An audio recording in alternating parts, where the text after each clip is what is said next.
ఇంకా ఎంత కొడతావు? డబ్బులు ఇమ్మని చెప్తున్నాను కదా, ఒక్కసారి అడుగుతాను, రెండోసారి అడగను. డబ్బులేమి చెట్లకు కాయడం లేదు. 4 ఇళ్లలో పాచి పనులు చేసే కదా ఈ డబ్బులు సంపాదిస్తున్నాను. నువ్వు తాగి నాశనం చేయడానికి నేను ఇవ్వను. ఎదురు సమాధానమా? ఎదురు సమాధానం ఇస్తావా? పిన్ని, నీకు మోకాళ్ళ నొప్పులేం లేవుగా? లేదమ్మా, నువ్వు మోకాళ్ళ నొప్పులకు ఒక మంది ఇచ్చావు కదా, అది వేయగానే నొప్పి సరైపోయింది. నమస్కారం. నమస్తే అండి, మీరెలా ఉన్నారు? నేను బాగున్నాను, మీరెలా ఉన్నారు? బాగున్నాను. మంచిది. ఈయనే నేతాజీ. ఎలా ఉన్నారు? నమస్కారం. ఇక్కడే ఉంటారు. సరే వెళ్తా అండి. రామ్మా. ఇక్కడున్న వాళ్ళందరూ చాలా మంచోళ్ళు, ఒకళ్ళకొకళ్ళు బాగా సహాయం చేసుకుంటారు. సునీల్ కు రేఖకు మళ్ళీ గొడవ మొదలైంది. అరే ఇక్కడ చూడు, మళ్ళీ డబ్బులు ఇవ్వను అని చెప్పావో నేను చెడ్డోడిగా మారిపోతాను. నీకంటే చెడ్డవాళ్ళు ఎవరున్నారు ఇక్కడ? డబ్బులు ఇవ్వనని చెప్తున్నాను కదా. ఎదురు సమాధానమా? నిన్ను వదిలిపెట్టను. దాని మీద చెయ్యేసావంటే అంతే. సవితాక, ఇది నాకు నా పెళ్ళానుకున్న సమస్య, మధ్యలో రాకూడదు. దీన్ని రోజు నీ సమస్య మాత్రమే కాదు, ఇది మొత్తం బిల్డింగ్ యొక్క సమస్య. మళ్ళీ ఇంకోసారి అక్కని బెదిరించావనుకో, కాళ్ళు చేతులు కట్టి అవతల పారస్తాం. ఏమనుకున్నావు? మీరు గమ్ముగా ఉండండి. నా భర్తని ఎవరు బెదిరించకూడదు. ఎలా ఉన్నా గాని ఆయన నా భర్త.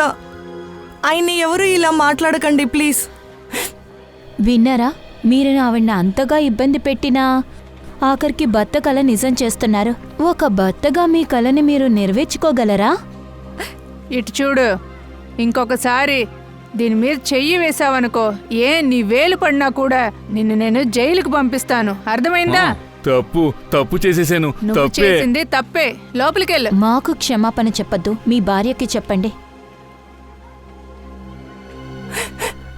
వద్దు, చాలు, వదిలేయండి. వెళ్ళి స్నానం చేయండి. నాకు పనికి టైం అవుతోంది. మంచిదైంది, సునీల్కి ఇప్పటికైనా బుద్ధొచ్చింది. సునీల్కి ఒక పట్టాన అర్థమైంది, కానీ వీళ్ళ గొడవ చూసేటప్పుడు నాకొక పాత విషయం గుర్తొస్తుంది. మీ హస్బెండ్ కూడా? అవును, అధికంగా తాగుతాడు, ఎప్పుడూ మత్తులోనే ఉంటాడు. ఒకవేళ ఆయన తాగకపోతే ఇలాగే తాగడానికి డబ్బు కోసం గొడవ పడతాడు. మీరు డబ్బులు ఇస్తారా? అవును, ఏం చేసేది? ఒకవేళ నేను డబ్బులు ఇవ్వడం మానేశానుకో, నా నగలు, చీరలు, ఇంట్లో ఉన్న సామాన్లన్నిటినీ, ఇంకా చెప్పాలంటే పచారీ సరుకులు కూడా అమ్మేస్తాడు. దాని తర్వాత ఒకరోజు ఈ తాగుడు మత్తులో ఆయన నన్ను వదిలేసి వెళ్ళిపోయారు. ఆయన లివర్ ఫెయిల్యూర్ అయింది. ఐఎమ్ సారీ, నాకు ఇదంతా తెలీదు. మీ భర్త వెళ్ళిన తర్వాత మీ ఇంట్లో ఎవరున్నారు? 2 పిల్లలు, అనుజ్ ఇంకా కశిష్. ఆ దేవుడికి కూడా కరుణే లేదు. ఒక యాక్సిడెంట్లో నా 2 పిల్లల్ని దేవుడు తీసుకెళ్ళిపోయాడు. మీ బాధ అర్థమవుతుంది. మనం కుటుంబంలో ఎవరైనా పోగొట్టుకుంటే ధైర్యంగా ఉండండి, రాబోయే రోజుల్లో మీరు సంతోషంగా ఉంటారు. నా మనసులో ఇంకా నమ్మకం ఉండడంతో ఈ ఎన్‌జీఓ నడుపుతున్నాను. దాంతోపాటు ఇక్కడ ఉన్న కుటుంబాలందరినీ నా ఫ్యామిలీ లాగే చూస్తున్నాను. పిన్ని, నిజంగా మీరు నిజాయితీగా పనిచేస్తున్నారు. సరే ఉండని, నన్ను ఎక్కువ పొగడుకు. సరే రా, వెళ్దాం లోపలికి. నేను నీకు వేడిగా టీ చేసిస్తాను. వద్దు పిన్ని, నాకు లేట్ అవుతుంది. ఇంకా కాలేజ్కి వెళ్ళాలి, థీసిస్ ఫామ్ ఫిల్ చేయాలి. టీ తాగడానికి ఈవినింగ్ మీట్ అవుదాం. తప్పకుండా రావాలి. జాగ్రత్తగా వెళ్ళిరా అమ్మా. ఈరోజు చాలా లేట్ అయింది.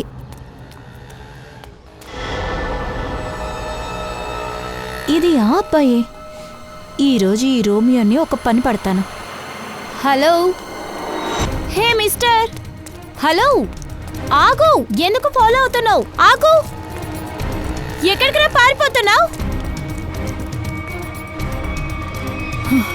పారిపోయాడు. ఎక్కడి నుంచి వస్తున్నారా? ఇలా చూడక్క, పిల్లల్ని స్కూలుకు పంపించి ఏం ప్రయోజనం? పెళ్ళైన తర్వాత వాళ్ళు వంటిట్లోనే కదా ఉంటారు. ఇలాగే నువ్వు తప్పుగా ఆలోచిస్తున్నావు ఊర్మిళ.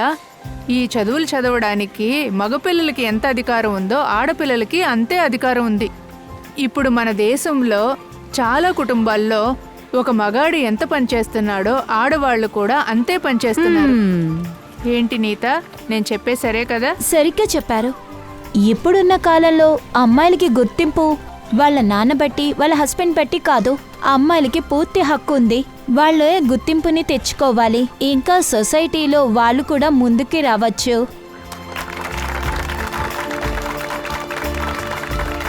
భలే చెప్పారండి. ఇప్పుడు మీరు చెప్పిన విషయాన్ని మేమందరం స్వీకరిస్తున్నాం. హా, అదేంటంటే మున్ని తప్పకుండా స్కూల్కి వెళ్తుంది. తప్పకుండా తప్పకుండా. వీడు మళ్ళీ ఇక్కడికి వచ్చాడు. ఉదయం పరిగెత్తింది సరిపోలేదనుకుంటా. వాడు ఎవరు నీత? వాడు నీకు తెలుసా? లేదు పిన్ని, ఎవరు ఎక్కడి నుంచి వస్తున్నారో నాకు తెలీదు. వీడు డైలీ నన్ను ఫాలో అవుతున్నాడు. అదేంటి ముందే చెప్పాలి కదండి. సరే వెళ్ళి ఎవరో కనుక్కుందాం రండి. రండి, త్వరగా రండి, రండి, రండి, రండి. త్వరగా. హలో, నన్ను ఫాలో అవుతే ఇంత దూరం వస్తున్నావా? ఏంటి ఇక్కడ మాట్లాడుతున్నావు? ఏయ్, ఎక్కడికి వెళ్తున్నావు? ఏయ్, ఎక్కడికి ఏయ్, వెళ్తున్నావు? ఏయ్, నేను నీతోనే మాట్లాడుతున్నాను. పర్లేదా? నువ్వు సమాధానం తిరిగి చెప్పు. చూడు. ఏయ్, ఏ, ఆగమంటున్నామా? ఏయ్, ఆగు. లేదా? ఆగమని చెప్తున్నానా? ఏయ్, నిన్నే. లేదా? ఆగు. ఏయ్, వినిపించట్లేదా? ఏం పైకి ఎక్కుతున్నావు?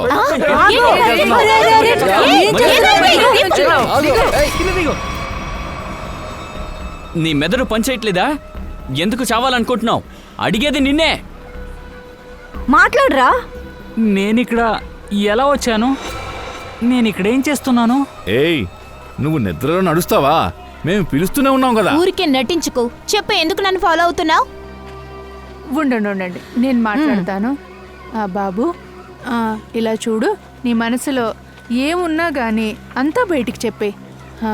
నీకు నీత చాలా ఇష్టమా? అదంతా లేదు. నేను నీత బాడీగార్డ్. హా? వీళ్ళ నాన్న నన్ను పనిలో ఉంచుకున్నారు. వీళ్ళని నేను కాపాడాలంట. అది కాకుండా ఏంటంటే తనకి తెలియకూడదంట. అబద్ధం చెప్పకు. నన్ను అడగకుండా మా నాన్న ఏమీ చెయ్యరు. నేను నిజం చెప్తున్నాను. ఇది నా ఐడి కార్డ్.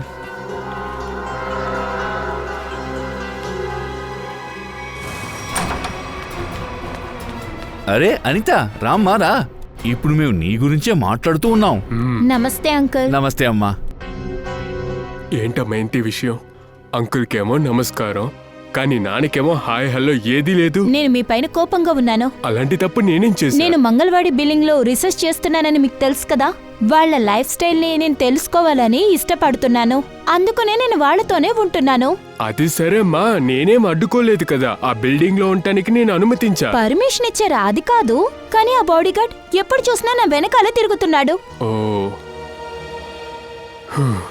ఇక్కడ చూడు నాన్న, నేనెందుకు బాడీగార్డ్ని పెట్టానంటే అప్పుడే నేను నెమ్మదిగా పడుకుంటాను. దాంతోపాటు నా కూతురు భద్రంగా ఉంటే నాకు మంచిదేగా. నాన్నా, నేనేం చిన్నపిల్లని కాదు. నన్ను నేను చూసుకోగలను. శేఖర్ అంకుల్, నాన్నకు అర్థమయ్యేలా చెప్పండి.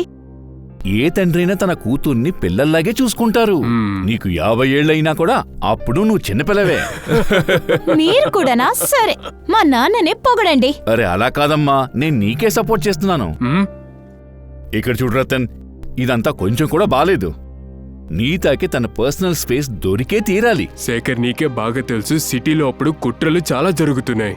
నేనుట్టి బాడీగార్డ్నే కదా పెట్టా, వేరేం తప్పు చేశానే? నేను మీతో ఆర్గ్యుమెంట్ చేయలేను. రేపు నా బర్త్డే. నాకు కావలసిన గిఫ్ట్ నో బాడీగార్డ్. అవును, రేపు నీతాకి బర్త్డేనా? నేను మర్చిపోయాను. కానీ నేను నా బంగారు కూతురి యొక్క పుట్టినరోజుని ఎప్పటికీ మర్చిపోను. నేను తిని యొక్క బర్త్డేకి ఒక పెద్ద పార్టీని ఏర్పాటు చేశా. పార్టీ? రండి రండి. Happy birthday Neeta. Thank you so much. Please enjoy. ఎలా ఉన్నారు? నీత అమ్మా, మిమ్మల్ని చూసి చాలా రోజులు నీకు నా హృదయపూర్వక జన్మదిన శుభాకాంక్షలు. నువ్వు సంతోషంగా ఉండాలి, ఇంకా 100 ఏళ్ళు ఉండాలి. కరెక్టేలే. థ్యాంక్ యూ సో మచ్ పిన్ని. నాన్న, ఆవిడ సవిత పిన్ని. మీ గురించి నేను ముందే చెప్పాను. నమస్తే నమస్తే. నా కూతురు మిమ్మల్ని ఎప్పుడు మెచ్చుకుంటుంది. మీ కూతురు కూడా చాలా చాలా మంచిది sir. Thank you very much. ఈయన నా బిజినెస్ పార్ట్నర్ శేఖర్. నమస్కారం. నమస్తే. మిమ్మల్ని కలుసుకోవడంలో చాలా నాకు సంతోషం. మిమ్మల్ని కలవడంలో చాలా సంతోషం. వచ్చేసావా? Oh, wish you many happy returns of the day. Happy thank birthday. You so much. అరే sir, you are looking so handsome sir. Thank you sir, రేపైతే కొత్త ప్రాజెక్ట్ ఓకే అయింది సార్. రేపు 10 గంటకి. 10 గంటలకా? ఓకే. హలో, చెప్పుమా. ఇది నా బర్త్డే పార్టీ. ఇది మీ office కాదు. మీ పని ఉంది కదా, అదే మీ ఆఫీస్ లో సారీ చూసుకోండి. కన్నా, సారీ. సారీ. నేను ఇవాళ దాని గురించి ఏం మాట్లాడను. పద వెళ్ళి కేక్ కట్ చేద్దాం. నాన్న ఒక నిమిషం ఉండండి, ఒక చిన్న సర్ప్రైజ్. రాము, శ్యామ్, త్వరగా అందరి కళ్ళద్దాలు తీసుకురా. కళ్ళద్దాలా? కళ్ళజోడా? ఇక్కడ చూడండి, కలర్ఫుల్ కళ్ళద్దాలు. నా థీమ్ గర్ల్స్. అందరూ వేసుకోవాలి, సరేనా? Innovative idea. నా డ్రెస్ కి మ్యాచ్ అయింది కదా, కానీ నేను ఇప్పుడు వేసుకోను. కేక్ కట్ చేసి వేసుకుంటా. సరే, కేక్ కట్ చేద్దామా?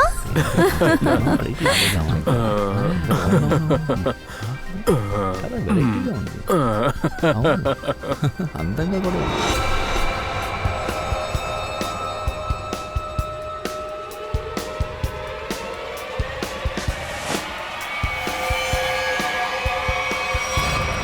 గన్నా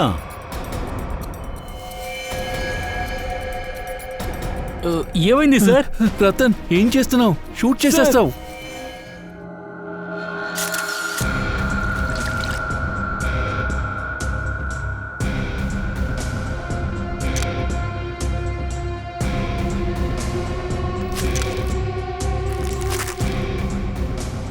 డైరెక్ట్గా గుండెలో షూట్ చేశాడు.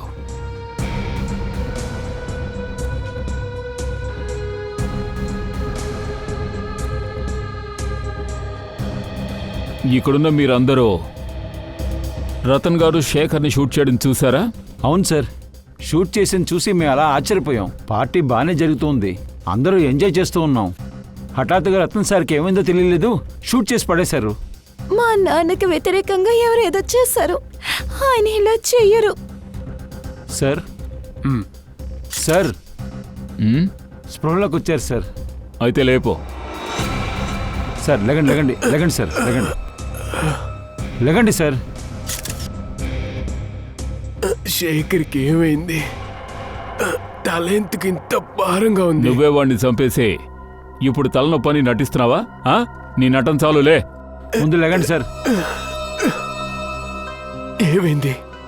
మీరేం మాట్లాడుతున్నారు? నేను ఎవరిని హత్య చేయలా. తల్లి నీత, వీళ్ళంతా ఏం మాట్లాడుతున్నారో నాకు అర్థం కావట్లా. నాన్న, ఇక్కడ ఏం జరుగుతుందో నాకు అర్థం కాలేదు. అంత అర్థం అవుతుంది. త్వరలోనే అన్ని విషయాలు ఇక్కడున్న అందరికీ అర్థం అవుతాయి. నిఖిల్, మయూర్, ఈ ఇంట్లో ఉన్న అన్ని చోట్ల చెక్ చేయండి. పార్టీలో ఏమేం వస్తువులు ఉన్నాయో అన్నీ తీసుకురండి. జయవంతి, సార్. గన్ని ఫారెన్సిక్ ల్యాబ్కు పంపించావు.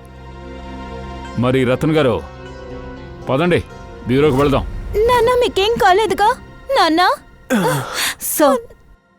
సో బెలిస్టిక్ రిపోర్ట్స్ వచ్చాయి. దీంట్లో క్లియర్గా మెన్షన్ చేశారు శేఖర్కి తగిలిన బుల్లెట్ అది రతన్ సర్ గన్లో నుండి వచ్చింది. అంతేకాకుండా ఆ గన్లో ఉన్న ఫింగర్ ప్రింట్స్ అవి కూడా రతన్ సర్దే.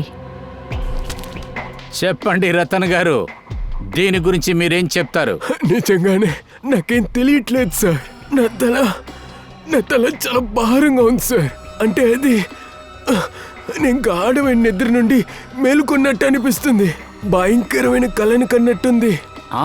మరి మనం ఏం చేస్తాం? శేఖర్ మరణం అబద్ధం కాదు కదా. అన్ని ఆధారాలు కూడా అదే చెప్తున్నాయి. శేఖర్ మరణం మీ వల్లే జరిగిందని. నేను ఎవరిని చంపలేదు సార్. మీరు ఎందుకని నా మాట నమ్మట్లా? మరి బుల్లెట్ ఆటోమేటిక్ గా శేఖర్ శరీరంలోకి వెళ్ళిందా? ఏది గుర్తుకు రాట్లా.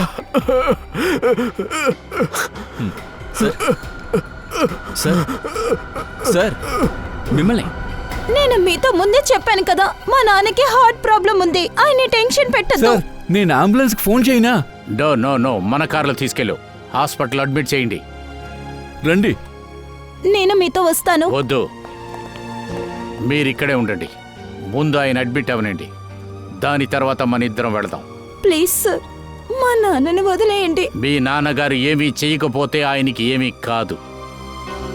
నాకు ఒక విషయం మాత్రం చెప్పండి, రతన్ గారికి ఎవరితోనైనా గొడవలు గిడవలు అలాంటివి ఉండేవా? శేఖర్ గారితో గాని, లేకపోతే నిన్న పార్టీలో గాని ఏమన్నా గొడవలు అటువంటి ఏమైనా జరిగాయా? లేదు సార్, ఆయన పార్టీ బాగా ఎంజాయ్ చేశారు. అలాగా? సరే, మీ నాన్నగారి బిహేవియర్లో మీకేమైనా చేంజెస్ కనపడ్డాయా? ఒక్కొక్కసారి మనం టెన్షన్ అవుతూ ఉంటాం కదా, ఆ విధంగా ఏమన్నా? అవును సార్, గొడవ ఏం జరగలేదు, కానీ ఆయన మూడు ఒక రకంగా ఉంది. శేఖర్ అంకుల్ దగ్గర ఏదో చెప్తూ ఉన్నారు. నువ్వు పని సరిగ్గా చేయలేదు, వాడు మళ్ళీ తిరిగి వచ్చాడు. మళ్ళీ వచ్చేశాడా? ఎవడు వాడు? సార్ పేరంతా చెప్పలేదు. సరే వీళ్ళిద్దరు ఎప్పుడు మాట్లాడారు? నిన్నే ఎన్జిఓ నుంచి వచ్చారు. ఎన్జిఓ? ఏ ఎన్జిఓ? నా పెద్ద సిస్టర్ చనిపోయిన తర్వాత మా నాన్న ఒక ఎన్జిఓ ఓపెన్ చేశారు. అక్కడ పేదవాళ్ళకి బట్టలు, తిండి ఉండడానికి చోటిస్తారు. అసలు ఎక్కడుంది ఈ ఎన్జిఓ? నమస్తే సార్, నేను కపిల్, ఈ ఎన్జిఓ మేనేజర్ని. సరే, ఈ ఎన్జిఓలో మీరు ఎప్పటి నుండి పనిచేస్తున్నారు? మొదటి రోజు నుంచి రతన్ సార్ సానియా మేడంకి జ్ఞాపకార్థంగా స్టార్ట్ చేశారు. అలా అయితే మీకు శేఖర్ సార్, రతన్ సార్ బాగా తెలుసు కదా? ఖచ్చితంగా ఎన్జిఓలో పనిచేసే వాళ్ళందరినీ ఫ్యామిలీ మెంబర్గా చూస్తారు. ఇక్కడికి వచ్చి ఎప్పుడూ మా గురించి అడుగుతూ ఉంటారు సార్. అందరూ మనసు విప్పి ఆయనతో మాట్లాడతారు సార్. ఇది మంచి విషయమే కదా. సరే, ఇప్పుడు చెప్పండి, శంకర్ సార్ ఇంకా రతన్ సార్ ఇద్దరూ కలిసి ఏ విషయంలో గొడవ పడ్డారు? లేదు సార్, అలాంటిదేమీ లేదు సార్. వాళ్ళు పార్ట్నర్స్ కన్నా బ్రదర్స్ లాగే ఉంటారు సార్. బ్రదర్స్ లాగనా? అప్పుడు రతన్ సారే శేఖర్ సార్ని చంపారా? బాగా ఆలోచించి చెప్పండి. అంటే రతన్ సార్కి శేఖర్ సార్కి మధ్య ఎప్పుడైనా ఆర్గ్యుమెంట్ జరిగిందా? దానివల్ల ఇద్దరికి గొడవ వచ్చిందా? అలాగంతా ఏం లేదు సార్. కానీ రతన్ గారి కూతురు మాకు చెప్పింది వాళ్ళిద్దరూ ఏదో మాట్లాడుకున్నారని. అప్పుడు ఎవరో వచ్చారంట. ఎవరొచ్చారో మీకేమైనా తెలుసా? వాళ్ళిద్దరూ ఇక్కడి నుంచినే మాట్లాడుతూ ఉన్నారు సార్. ఆ వ్యత్యాసమైన సంఘటన నేనే చెప్పాను సార్. విచిత్రమైనదా? ఎలాంటి సంఘటన? కొద్ది రోజుల ముందు ఒక మనిషి ఫోన్ చేశాడు. శేఖర్ సార్, రతన్ సార్ పనిలో పెట్టారని చెప్పారు. అంతేకాకుండా కంపెనీ లెటర్ హెడ్లో మెయిల్ పంపించాడు, చెక్ చేయమని చెప్పాడు. దాంతో మరుసటి రోజు పనికి వచ్చేసాడు. అన్ని ఫైల్స్ ని చెక్ చేయడం మొదలుపెట్టాడు. ఏంటా ఫైలు? అన్ని files sir, tax file, accounts file. ఇంకో విషయం sir, Ratan sir Shekhar sir జీవితంలో జరిగిందంతా అడుగుతూ ఉన్నాడు సార్. తర్వాత ఇంకేంటి, లంచ్ తినేసి వస్తానని బయటికి వెళ్ళాడు, తిరిగి రానేలేదు సార్. ఈ సంఘటన గురించి 2 బాసులకి నేను చెప్పాను సార్. ఇద్దరూ నేను పనిలో పెట్టలేదని చెప్పారు సార్. కష్టపడి ఎంక్వైరీ చేయడానికి ఇంత దూరం వచ్చాడు. ఖచ్చితంగా వాడికి సంబంధం ఉంది. శేఖర్ సార్ రతన్ సార్కి చెప్పాడు. వాడు తిరిగి వచ్చాడు, నువ్వు సరిగ్గా పనిచేయలేదని చెప్పాడు. వాణ్ణి మీరు చూశారు కదా, స్కెచ్ గీయడానికి సాయం చేయండి. సార్ అదేంటంటే ఆ రోజు నేను అద్దాలు మర్చిపోయి వచ్చాను సార్. అద్దాలు లేకుండా నాకేమీ కనిపించదు. ఎదురుకుండా చేరున కూడా కనిపించదు సార్. సార్, ఒక విషయం కన్ఫర్మ్, ఖచ్చితంగా వాళ్ళిద్దరి పాస్ట్కి సంబంధించిన ఒక వ్యక్తి ఇది. ఎగ్జాక్ట్లీ. అందుకే ఆ వ్యక్తి మొహం చూడకుండానే పసిగట్టారన్నమాట. ఆ కొత్త మోడల్ని వెంటనే కనిపెట్టాలి. సో ఏమన్నా తెలిసిందా ఆ ఎన్జిఓ దగ్గర నుంచి? ఎవరు ఫోన్ చేసిన తర్వాత వీళ్ళిద్దరి మధ్య సమస్య ఏర్పడింది? సార్, ఎన్జిఓలో పనిచేసే ఆయన పేరు తెలీదు. కానీ ఒక విషయం చెప్పారు, అక్కడికి ఎవరో వచ్చారంట సార్. వచ్చి వరుసగా ప్రశ్నలు అడిగారంట సార్. ఈ వ్యక్తి ఈ రతన్ గారు జరుపుతున్నారు కదా, తన కూతురు పేరు మీద ఒక ఎన్జిఓ, దానికి సంబంధించిన మనిషి ఉంటాడు. రతన్కి శేఖర్కి ఖచ్చితంగా ఈ మనిషి గురించి ఏదో తెలుసుంటది. అందుకనే వీళ్ళు సమస్య ఏర్పరిచారు. సార్, ఇప్పుడు జరుగుతున్న ప్రతి విషయము సానియా ఒక చావుకి ఏదైనా సంబంధం ఉంటుందా? నీత, నాకు ఒక విషయం చెప్పు. మీ సిస్టరు ఎలా చనిపోయింది? సిస్టర్ సూసైడ్ చేసుకున్నారు. ఎందుకు? అది తెలీదు. అది తెలీదంటే ఏమని అర్థం? అప్పుడు నేను హాస్టల్లో ఉన్నాను. ఇంట్లో ఏం జరిగినా ఆ విషయాలు నాకు తెలియవు. అన్నట్టు మీ సిస్టర్ సూసైడ్ చేసుకున్నప్పుడు మీరు హాస్టల్లో ఉన్నారా? ఆ టైంలో నేను ఇంట్లో ఉన్నాను, లీవ్కి వచ్చాను. ఆ రోజు ఇప్పటికీ గుర్తుంది. నేను నాన్న మాల్ నుంచి షాపింగ్ చేసి వచ్చాం. నాన్న ఇంటి తలుపులు తీసిన వెంటనే అసలు దీని గురించి మీ నాన్నగారిని ఏం అడగలేదా? ఎందుకు అడగాలని నీకు అనిపించలేదు? మీ అక్కయ్య ఎందుకని ఇటువంటి నిర్ణయం తీసుకుంది? నేను అడిగాను సార్, చాలాసార్లు అడిగాను. కానీ దీని గురించి నీకు తెలుసుకోవాల్సిన అవసరం లేదని ఆయన చెప్పారు. ఇంకా చాలా దారుణంగా ఏడ్చేవారు. అందుకని ఈ విషయం గురించి ఆయన దగ్గర నేను ఎప్పుడు మాట్లాడలేదు. అయినా గానీ ఎవరికైనా ఈ విషయం తెలియాలి కదా. తానియాకి ఇటువంటి సమస్య ఏముందని ఫ్రెండ్కో లేక తెలిసిన వాళ్లకో ఎవరికన్నా? ఆయా ఉండేది, ఎప్పుడూ తనతోనే ఉండేది. తన జీవితం మొదటి రోజు నుంచి చివరి రోజు వరకు ఆవిడ ఎప్పుడు అక్కతోనే ఉండేది. అవును, ఆయా ఎక్కడున్నారు? నేను రీసెర్చ్ చేస్తున్నాను కదా, ఆ బిల్డింగ్ లోనే ఉన్నారు. ఇంకా మా నాన్న ప్రతి నెల జీతం పంపిస్తూనే ఉంటారు. ఫ్రెడీ ఇంకా ఏం చేస్తున్నావు? ఇంకా నువ్వు లెక్క పెడుతూనే ఉన్నావా? ఐఎమ్ సారీ సార్, ఏమిటో తెలియట్లేదు, నాకు ఒక కళ్ళజోడు కూడా దొరకటం లేదు. ఒక్క గ్లాసు దొరకలేదా? సార్, పార్టీకి 20 మంది వచ్చారు. ఆ. నేను తక్కువలో 5 సార్లు లెక్క పెట్టాను, కానీ 19 కళ్ళజోళ్లే చూపిస్తుంది. మరి ఒక గ్లాస్ ఎక్కడికి వెళ్ళింది? తెలియదు సార్. ఆయన కరెక్ట్గానే చెప్పారు. ఏ కళ్ళద్దాలు నాన్న వేసుకున్నారో అవి ఇక్కడ లేనే లేవు. మరి మీ నాన్నగారి కళ్ళజోడు ఎలా మిస్ అయింది? సార్, ఒకవేళ నాన్న కళ్ళు తిరిగి కింద పడిపోయారు కదా, అప్పుడు ఎవరైనా తీసుంటారు. ఆశ్చర్యంగా ఉంది, పార్టీలో మర్డర్ జరిగింది, ఆ టైంలో ఎవడో కూడా కళ్ళజోడు దొంగిలించాడు. ఇంకొక విషయం సార్, అలాంటి కళ్ళద్దాలే నా బాడీగార్డ్ కూడా వేసుకున్నాడు. ఇంకా తను బిల్డింగ్ పైకి ఎక్కి సూసైడ్ చేసుకోవడానికి ట్రై చేశాడు.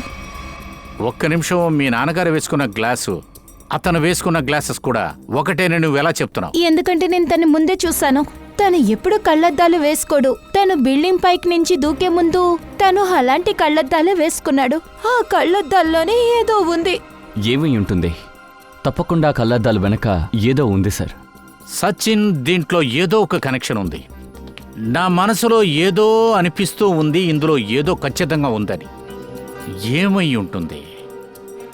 నీత, నువ్వు మాకు ఒకసారి మీ నాన్నగారు వేసుకున్న అద్దాల డిజైన్ చెప్పగలవా మా స్కెచ్ ఆర్టిస్ట్ దగ్గర? ఖచ్చితంగా సార్. 2 కనెక్ట్ చేయండి.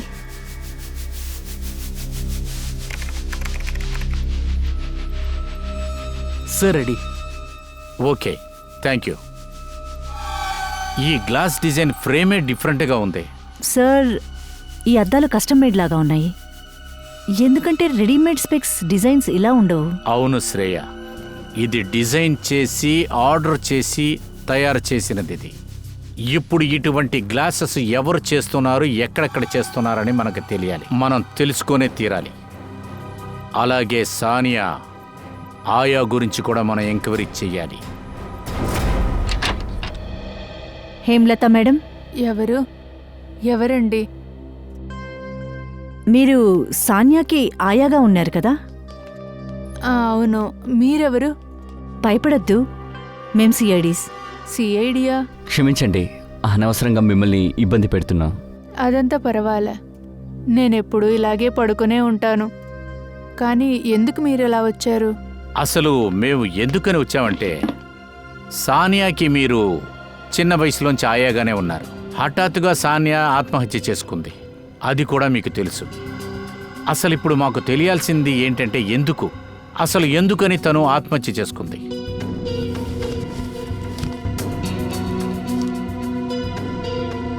ఇన్ని సంవత్సరాల తర్వాత నా మనస్సు మీరొచ్చి సంతోషపరిచారు. మీ బాధ మాకు అర్థమవుతుంది.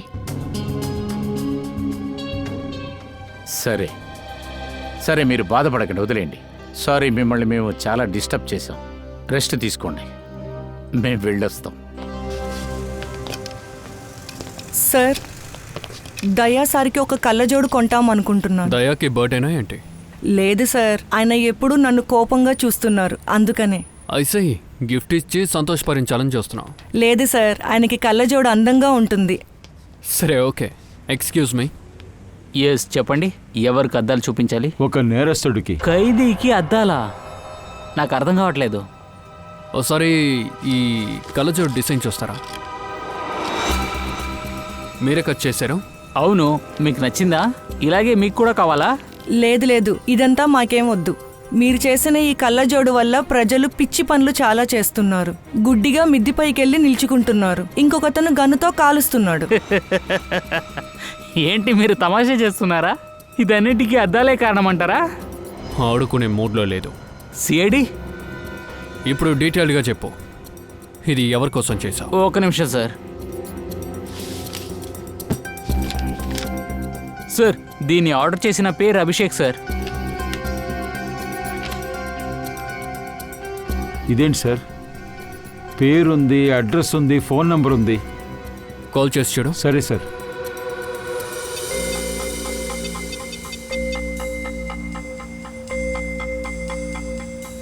సార్, రాంగ్ నంబర్ వస్తుంది. తప్ప? అయితే అడ్రస్ కూడా తప్పు అయి ఉంటుంది. దిల్ దరియా కాలనీ. ఇంతవరకు నువ్వు ఎప్పుడైనా ముంబైలో దిల్ దరియా కాలనీ అని విన్నావా? సారీ సార్, నేను అడ్రస్ అంతా సరిగా చూడలేదు సార్. కళ్ళజోడు బిజినెస్ చేస్తున్నావు నువ్వు. కనీసం వాడినైనా చూసుంటావు కదా. అదేంటంటే సార్, నేను అప్పుడు షాప్లో లేను. ఇక్కడ పనిచేసేవాడు పేరు జగన్ లాల్. వాడు ఖచ్చితంగా చూసే ఉంటాడు. పిలవండి ఆ జగన్ లాల్ని ఒకసారి. జగన్ లాల్, చెప్పండి సార్. వీళ్ళు సిఐడి. ఇలా చూడు, ఈ స్పెషల్ డిజైన్ అద్దాలని ఎవరి కోసం చేసావు నువ్వు? సార్, ఆ వ్యక్తి చాలా విచిత్రంగా ఉన్నాడు. నెత్తిపైన ఒక టోపీ పెట్టుకున్నాడు, నల్లటి అద్దాలు ధరించాడు. అలాగే షేవింగ్ చేసి చాలా రోజులై ఉంటుంది. గడ్డం కూడా పొడవుగా ఉంది. ఓ, పేరు అడ్రస్ లాగా ఫేస్ కూడా అబద్ధం. వాడి గురించి ఇంకేమైనా చెప్పగలరా? అవును సార్, సాధారణంగా ఎవరు కళ్ళజోడు చేస్తారో వాళ్ళు వస్తువులు కూడా ఇక్కడి నుండే కొంటారు. కానీ వాడు ఫ్రేమ్ ఇక్కడి నుండే తెచ్చాడు. ఫ్రేమ్, అద్దాలు, అలాగే ఆ విచిత్రమైన ఫ్రేమ్లో అద్దాలని బిగించి మరీ ఉంచాడు సార్. విచిత్రమైన వస్తువా? దాని గురించి ఏమైనా డీటెయిల్గా చెప్తారా? సార్, మన మొబైల్లో ఒక సిమ్ కార్డు ఉంటుందిగా, అంతే చిన్నగా ఉంది. అండ్ సార్, కళ్ళజోడు చేసి ఇచ్చాక వాడు వేసుకుని కూడా లేదు. నేను చెక్ చేయాలి, వేసి చూపించమన్నాను. దానికి పాడైపోద్దన్నాడు. నాకు అర్థం కాలా. పర్వాలేదు, మీరు నా కార్డు తీసుకోండి. ఆ వ్యక్తి ఇక్కడికి తిరిగి వచ్చినా లేదా మీరు ఎక్కడైనా చూసినా నాకు కాల్ చేయండి. అండ్ ఈ విషయం వాడికి చెప్పకండి, అర్థమైందా? అర్థమవుతుంది సార్. సార్, వీళ్ళే రోహన్, నిషా. వీళ్ళు సానియా క్లోజ్ ఫ్రెండ్స్. భయపడకండి, ఒక చిన్న ఎంక్వైరీ కోసమే మిమ్మల్ని ఇక్కడికి పిలిచాం. ఏం అడగబోతున్నారు సార్? అదే సానియా గురించే. సరే, అసలు మీకు తెలుసా అసలు సానియా ఎందుకని ఆత్మహత్య చేసుకుందని? తెలీదు సార్. ఇంటి సమస్య అయితే ఖచ్చితంగా మేము సాయం చేస్తాం, కానీ అలాంటిదేం జరగలేదు సార్. సరే గానీ నాకు ఒక విషయం చెప్పండి. సానియాకి ఎవరైనా బాయ్ ఫ్రెండ్ ఉన్నాడా? అతని గురించి ఏమైనా మీకు తెలుసా? అవును సార్, ఒక అబ్బాయి ఉన్నాడు, కానీ అతన్ని మాకు పరిచయం చేయలేదు. ఎందుకు? అది తెలీదు సార్. అన్నీ అయిపోయి అప్పుడు నేనే మీకు చెప్తానని చెప్పింది సార్. చాలా సీరియస్గా ఉన్నింది అతని మీద. అతన్ని పెళ్లి చేసుకోవాలి అనుకుంది. అలాగా? సరే, ఆ కుర్రాడి పేరేంటి? తెలీదు సార్, అది కూడా మాకు చెప్పలేదు. తర్వాత ఒక విషయం, కాలేజ్ అయిపోయిన తర్వాత మంగళవాడి బిల్డింగ్కి వెళ్తుంది. కొన్నిసార్లు నేనే తనని అక్కడ డ్రాప్ చేశాను. అక్కడ ఒక అబ్బాయి బైక్లో హెల్మెట్ వేసుకొని తన కోసం చూస్తుంటాడు. మంగళవాడి. Okay, thank you very much. ఇప్పుడు మీరిద్దరూ వెళ్ళండి. సరే సార్. మంగళవాడే బిల్డింగా? సార్, నీత అక్కడే కదా రీసెర్చ్ చేస్తుంది. తన సిస్టరు సానియా. అది కాకుండా సానియా అక్కడికి ఎవరిని మీట్ చేయటానికని వెళ్ళిందో వాడు కూడా మంగళవాడి బిల్డింగ్లోనే ఉన్నాడు. మంగళవాడి బిల్డింగ్. ఇప్పుడు అర్థమైందా? అర్థమవుతుంది సార్. అంటే నీతాకి ఆ అబ్బాయి తెలుసుంది, కాని కావాలనే దాస్తుంది. మంగళవాడి బిల్డింగ్.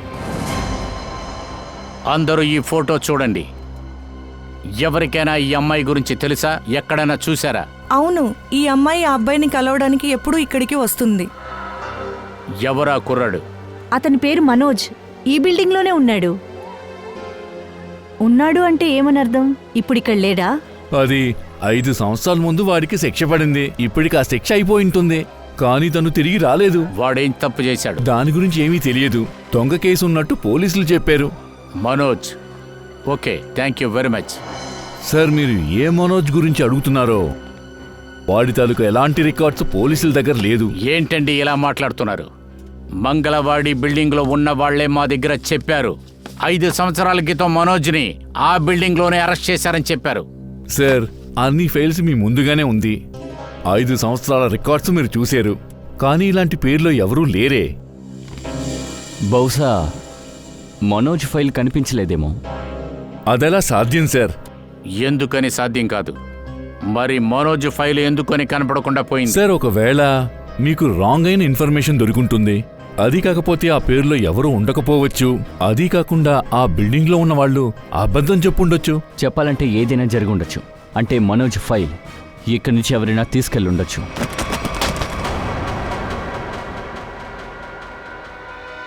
రవి గారు, ఏమైంది?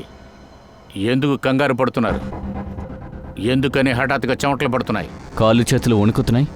చేతుల్లో ఉన్న ఫైల్స్ అన్నీ కింద పడిపోతున్నాయి. లేదు సార్, అటువంటిది ఏమీ లేదు.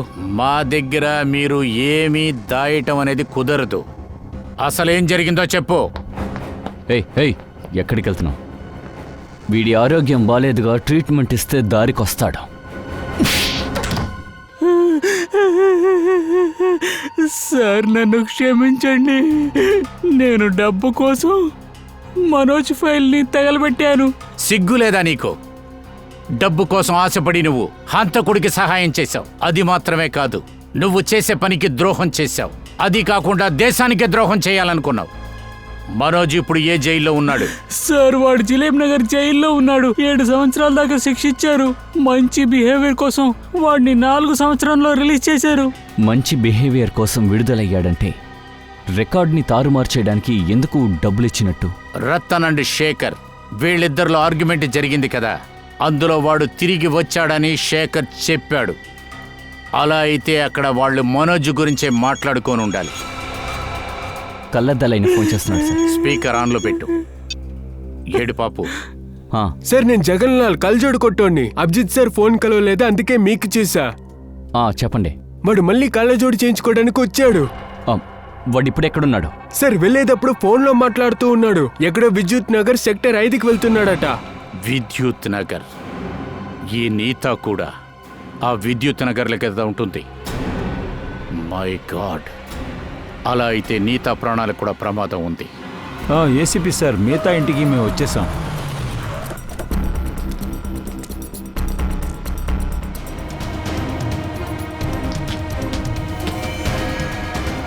నీతా!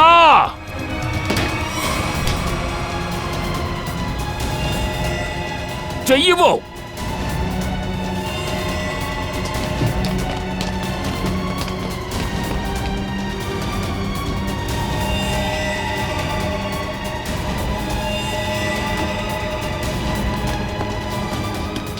గట్టిగా పట్టుకోండి.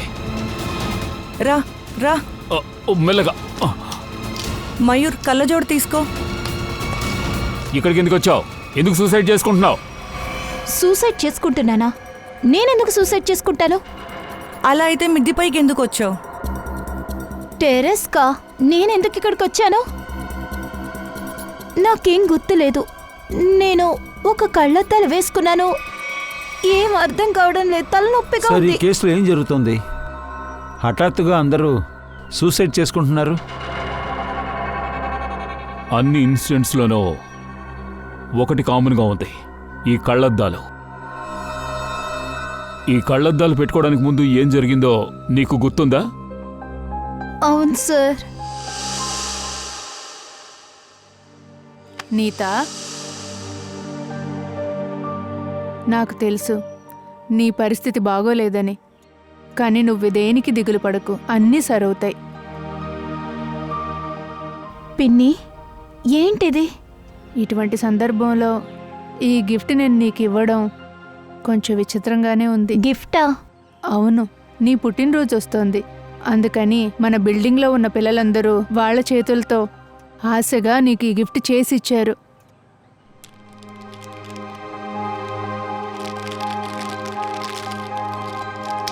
కళ్ళద్దాలా?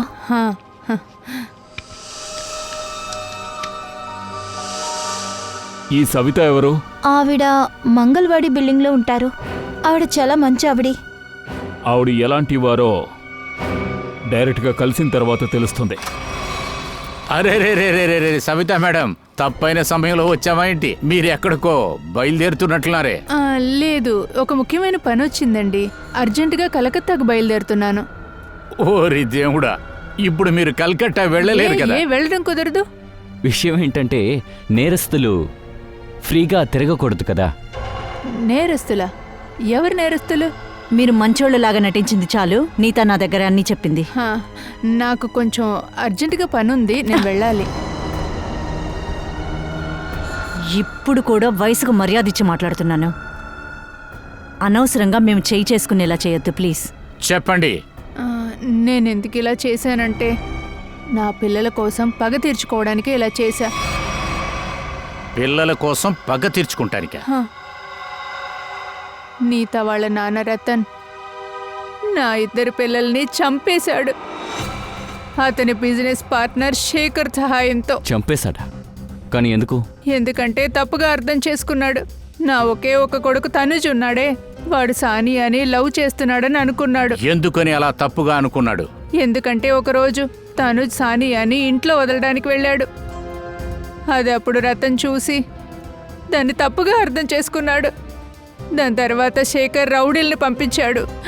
ఇదిగో ఇదే ఇంట్లో నా 2 పిల్లలు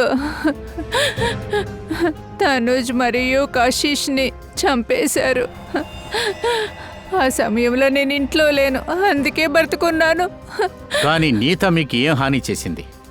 తనకెందుకని మీరు శిక్ష విధించారు? అదెందుకంటే ఆ రతన్ నా 2 పిల్లల్ని చంపేశాడు. దానివల్ల నేను అదే బాధను తనకివ్వాలనుకున్నాను. మనోజ్ ఎక్కడున్నాడు? మనోజా? ఎవరు మనోజ్? అదే మనోజు. పగ తీర్చుకుంటానికి వాడేగా మీకు సహాయం చేస్తుంది. సార్, నాకు నిజంగా తెలియదు. కానీ మీరు చెప్పే కదా తీరాలి. ఈ మంత్రాలతో ఉన్న కళ్ళజోడిని ఎక్కడి నుంచి చేస్తున్నాడు? అది కాకుండా ఇప్పుడు మనోజ్ ఎక్కడున్నాడు? రండి రండి, మీకోసమే వెయిట్ చేస్తున్నాను. రండి రండి, స్వాగతం. మంచి మూడ్లో ఉన్నట్లున్నవే. ఏంటి విషయం అలాంటిది, మీరే ఆశ్చర్యపడేలాగా మీకు మ్యాజిక్ చూపిస్తాను. ఇలా చూడు సోలంకి, నా దగ్గర నువ్వు ఎప్పుడు ఆటలాడొద్దు. త్వరగా చెప్పాయా. అరే ఏంటి బాస్, కాస్త ఊరుకోండి. ఎప్పుడు చూసినా పనేగా చేస్తున్నారు. కాస్త మ్యాజిక్ చూడండి ప్లీజ్ ప్లీజ్. తారిక తీసుకురా. సో ఇప్పుడు చూడండి ఏం జరుగుతుందో. చూడండి. ఇదిగోండి సార్. Very good. సచిన్, నువ్వు ఈ కళ్ళద్దాలు వేసుకో. నేనెందుకు సార్? అరే వేసుకో వేసుకో, నేను హెల్ప్ చేస్తాను. Good, very good. ఇప్పుడు సచిన్, నాకు ఇప్పుడు ఒక విషయం చెప్తావా? ఇప్పుడు ఆ కళ్ళద్దాల్ని అక్కడి నుంచి ఇక్కడ తీసుకొచ్చి ఇచ్చింది ఎవరు? ఏంటి ఇలా అడుగుతున్నారు? తారికనే. ఇది నిజం కాదు, జాగ్రత్తగా చూడు. ఈ కళ్ళద్దాల్ని అక్కడి నుంచి తారిక తీసుకొచ్చివ్వలేదు, శ్రేయ తీసుకొచ్చింది. నేనా? సార్ ఏం మాట్లాడుతున్నారు? మన కళ్ళ ముందు ఉన్నది తారికానే, ఇటుపక్క ఉన్నదేమో శ్రేయ. సచిన్, ఇంకా చాలా జాగ్రత్తగా చూడు. ఆ తర్వాత చెప్పు. నీ కంటి ముందు నించుంది తారిక కాదు, తనే శ్రేయ. కరెక్ట్. నా కళ్ళ ముందు ఉన్న వ్యక్తి శ్రేయ.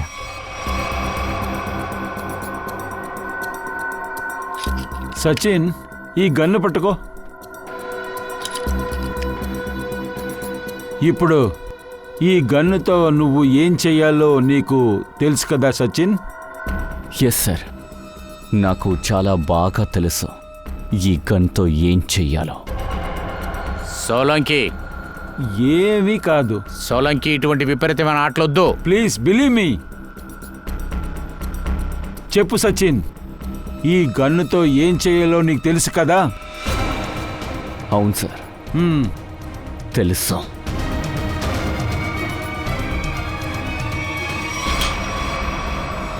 ఇవ్వు సచిన్, ఇప్పుడు ఆ గన్ను నాకు ఇవ్వు. ఇప్పుడు మనం ఈ కళ్ళద్దాల్ని తీసేద్దాం. చూసి చూసి జాగ్రత్త, కూర్చో. ఏం జరుగుతోంది? నాకు నొప్పిగా ఉంది. సచిన్, కొద్దిసేపటి ముందు నువ్వు నన్ను చంపాలనుకున్నావు. గన్తో నన్ను షూట్ చేశావు. అందులో ఆ గన్లో బుల్లెట్ లేదు. తారికా, నువ్వేమంటున్నావు? నేను షూట్ చేశానా? నేను ఎందుకు షూట్ చేయాలి తారికా? రిలాక్స్ రిలాక్స్, నేను చెప్తాను. బాస్, ఇది ఒక స్పెషల్ అద్దాలు. ఈ కళ్ళద్దాల్లో ఒక డివైస్ ఫిక్స్ అయ్యింది. దాని కారణంగా ఈ కళ్ళద్దాలు వేసుకున్న వాళ్ళు హిప్నోటైజ్ అయిపోతారు. హిప్నోటైజ్. తర్వాత ఇది నానో డివైస్. ఇది వాయిస్ రికార్డ్ చేస్తుంది. ఎవరైతే ఈ స్పెక్స్ వేసుకుంటారో వాళ్ళకిది చెప్తూనే ఉంటుంది ఎగ్జాక్ట్లీ ఏం చెయ్యాలనేది. నువ్వు నన్ను షూట్ చేసావు కదా, దానికి ఈ డివైజే కారణం. అందుకే చప్పుడు వినిపించిందా? కానీ ఏ సౌండ్ మాకు వినిపించడం లేదే. అది ఎందుకంటే ఆ వాయిస్ ఎప్పుడు చాలా లోలో ఉంటుంది. బాస్, అది చాలా లోలో ఉన్నందువల్ల పక్కనున్న వాళ్ళకి అస్సలు వినిపించదు. ఎప్పుడైతే ఈ కళ్ళజోడు తీస్తారో వేసుకున్నప్పుడు ఏం చేశాడన్నది కూడా మర్చిపోతారు, అన్నిటినీ మర్చిపోతారు. ఎగ్జాక్ట్లీ. అందువల్లే రతన్ సార్కి ఏది గుర్తులేదు. ఆయన షూట్ చేసిన విషయం ఆయనకే తెలియలేదు. ఆ బాడీగార్డు ఎప్పుడు టెర్రస్కి వెళ్ళాడో పాపం వాడికి కూడా తెలియలేదు. వాడు కూడా కలిపి దూకాడు. జరుగుతున్నదంతా ఆ మనోజ్ ఆడే ఆటని బాగా అర్థమవుతుంది. ఇప్పుడు ఆ సమయం వచ్చింది. నా కాలం అంతా నేను అదే చేశాను. నేను చేసిన కర్మ ఫలితం నాకు ఇప్పుడు దొరకబోతుంది. బాధగా ఉంది. పాపంతో నేను నిండుకుపోయి ఉన్నాను. కానీ నాలాంటి ఒకటి ఇక్కడ బతికే అర్హతే లేదు. నేను బ్రతకూడదు. ఒక నమ్మకం పెట్టుకున్నాను. వచ్చే జన్మలో అయినా నేను మంచిదానిగా బతకడానికి ప్రయత్నిస్తాను.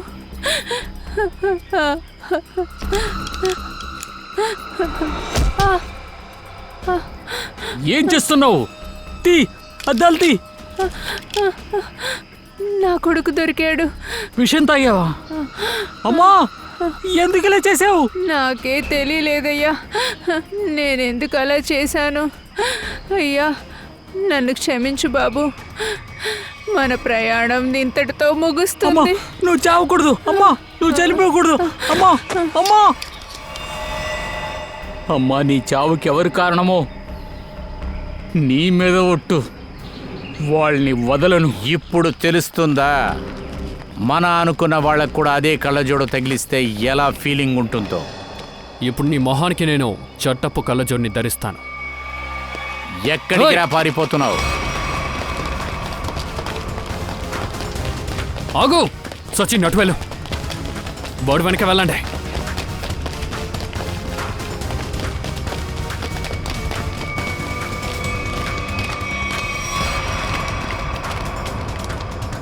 Wish you many more apparitions of the day. Thank you so much. ఇప్పుడు జైలుకి వెళ్ళరా. సవిత నిజంగానే మా అమ్మ కాదు, కానీ అమ్మలాగా ప్రేమనిచ్చి పెంచింది. తన పిల్లలు చనిపోయిన తర్వాత తను నన్ను బిడ్డలా పెంచింది. అదేంటంటే ధనుజ్ అలాగే కశిష్కి తర్వాత ఆ ఇద్దరు పిల్లల చావు అది యాక్సిడెంట్ కాదు, వాళ్ళని చంపారు. అది చేసింది రీతా నాన్న రత్నకుమార్. నన్ను ఒక దొంగ కేసులో ఇరికించింది వాడే. అందుకే నేను డిసైడ్ చేశాను వాడి పగ తీర్చుకోవాలని. రతన్ కంపెనీకి నువ్వు ఉద్యోగానికి వెళ్ళావు, కానీ రతన్కి నువ్వెవరో తెలియదు. రతన్ శేఖర్కి నేనెవరని తెలీదు, ఎందుకంటే వాళ్ళు నన్ను చూడలేదు. ఇది ఒక మంచి సమయమని వాడుకున్నాను. జైలు నుంచి వచ్చాక నేను సవిత పిల్లల కోసం పగ తీర్చుకున్నాను, కానీ సానియాని చాలా ప్రేమించాను. తన చావుకి పగ తీర్చుకున్నాను. మా దగ్గరికి నువ్వు వచ్చుండొచ్చు కదా. న్యాయం ఏంటో అది మేము చెప్పేవాళ్ళం. నాకు చట్టం పైన నమ్మకం లేదు. అందుకే నేను న్యాయం చేయాలని అనుకున్నాను. నీతాతో ఫ్రెండ్షిప్ పెంచుకున్నాను, తనని చంపేశాను. సానియాని లవ్ చేసావు కదా, ఇదే నీ లవ్ ఏంటి? తన సిస్టర్ని చంపాలని చూసాం. మేము కరెక్ట్ టైంకి అక్కడికి వెళ్ళాం, తనని కాపాడాం. ఏంటి? తను ప్రాణాలతో ఉందా? వాడు ప్రాణాలతోనే ఉన్నాడు. తనని చంపాలని చాలా ప్రయత్నించావు కదూ. తన బాడీ గార్డుకి కూడా నువ్వు ఆ కళ్ళజోడిని తగిలించావు. అప్పుడే కదా తను సూసైడ్ చేసుకుంటాడు. కానీ అది జరగలేదు. నీ ప్లాన్ అక్కడే ఫెయిలర్ అయిపోయింది. కానీ రతన్ ప్లాన్ ఫెయిల్ అవ్వలేదు. వెయిటర్ ద్వారా నేను అద్దాలు వేయించాను. వాడి చేతులతోనే వాడిని చంపాను. తర్వాత మేము రాకముందు ఆ కళ్ళజోడు నువ్వు దాచిపెట్టావు. ఆ తర్వాత ఆ కళ్ళద్దాలు సవితాకిచ్చి నీతకి ఇమ్మని చెప్పావు.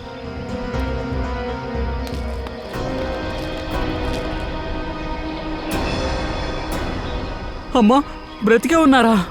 అవును, నేను బ్రతికే ఉన్నాను. మనోజ్, నన్ను క్షమించే బాబు. ఇదంతా నేను సిఐడి దగ్గర చెప్పాల్సి వచ్చింది. మేము చెప్పే వీళ్ళు ఎన్ని విషయాలు చేశారు. పగ తీర్చుకోవడానికి నువ్వు ఎన్నో నాటకాలు ఆడావు. నీ నిజ స్వరూపాన్ని బయటికి తీసుకురావడానికి మేము కూడా కొన్ని నాటకాలు ఆడాం. నీకేం లాభం దొరికింది?